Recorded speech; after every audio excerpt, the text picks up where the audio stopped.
शादी तय हो गई थी, कार्ड छप चुके थे और पूरा घर खुशियों से चहक रहा था। लेकिन एक फोन कॉल ने खुशियों के उस महल को ताश के पत्तों की तरह ढा दिया। आखिर दूल्हे के पिता ने एंड वक्त पर रिश्ता क्यों तोड़ा? वजह ऐसी थी कि हर माता पिता का कलेजा कांप जाए।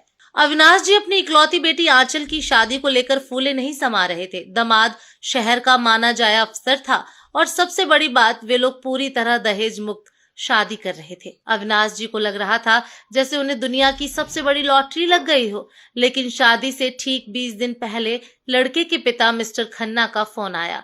अविनाश जी माफ कीजिएगा, पर हम ये रिश्ता आगे नहीं बढ़ा पाएंगे। खन्ना जी की आवाज में एक अजीब सी गंभीरता थी। अविनाश जी के पैरों तले जमीन खिसक गई। लेकिन खन्ना साहब, क्या हुआ? कोई गलती हो गई हमसे? क्या हमने स्वागत सत्कार में कोई कमी छोड़ दी?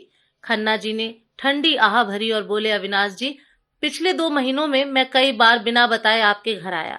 मैंने आपकी बेटी आंचल की डिग्रियां देखी, उसकी खूबसूरती देखी, लेकिन जो नहीं दिखा वो थे संस्कार और संवेदना। अविनाश जी हक्के बक्के रह गए। खन्ना जी ने आगे जो कहा वह हर उस माता पिता के लिए सबक है जो अपनी बेटी को नाजुक कली बनाकर पालते हैं। जब भी मैं आपके घर आया, मैंने आपकी पत्नी को पसीने से तरबदर किचन में काम करते देखा। कभी झाड़ू लगाते तो कभी भारी सामान उठाते देखा। लेकिन आंचल, वो हर बार अपने कमरे में सजी धजी मोबाइल पर व्यस्त थी या सोफे पर बैठकर टीवी देख रही थी। उसे एक बार भी यह एहसास नहीं हुआ कि उसकी माँ थक रही है। अविनाश जी, मुझे मेरे घर के लिए एक सजावटी गुड़िया नहीं चाहिए जो बस शो केस में खड़ी रहे। मुझे वो बहू चाहिए जो रिश्तों का दर्द समझे। जो लड़की अपनी माँ के आंसू और थकान नहीं देख सकती, वो कल को मेरी बुजुर्ग पत्नी की सेवा क्या करेगी? जो हाथ माँ का बोझ नहीं बटा सकते, वो हमारे घर की जिम्मेदारियां कैसे उठाएंगे? अविनाश जी की आंखों के सामने अंधेरा छा गया। उन्हें समझ आ गया कि बेटी को राजकुमारी बनाने के चक्कर में उन्होंने उसे एक जिम्मेदार इंसान बनाना भुला दिया।